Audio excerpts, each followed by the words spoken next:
ገብቼ ልጥ ብዬ ልተኛ ወይስ ወደ ስራ ልሂድ? እባክህ ልተኛ፣ የራሱ ጉዳይ ሺህ ዓመት አይኖር። ግን አዎ ልተኛ። ኧረ ምንም አይመጣም። ግን የቤት ኪራይ ኬት አባቴ አምጥቼ ነው የምከፍለው? ብሰራ አይሻልም? ነገ እተኛለሁ። ወደ ስራ ልሂድ።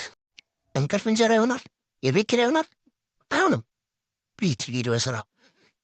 እማማ አስካሉ እንዴት አደራችሁ? ሰላም ነው ወይ? እንዴት አደርኩ ሮ?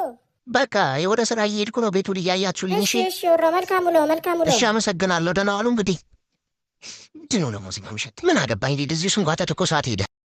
እኔ ግን እንደዚህ ብተኛ ነበር። እንዴት ይመቻል ቦታ። እንዴት ደስ ይላል። ኧረ ረፈደ። በእናትህ ሂድበት። ቶሎ ቶሎ ልጅ እንዳይቆርጡብኝ ነው የማልፈር ብለው ነው እዚህ ጋር ሰው እየመጣ የሚሸናብን እንዴ?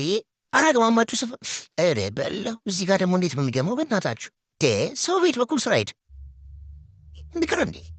አይ ልስራ በሉ። ደህና ዋሉ። ረስቼ ለካ ስራ የለኝም።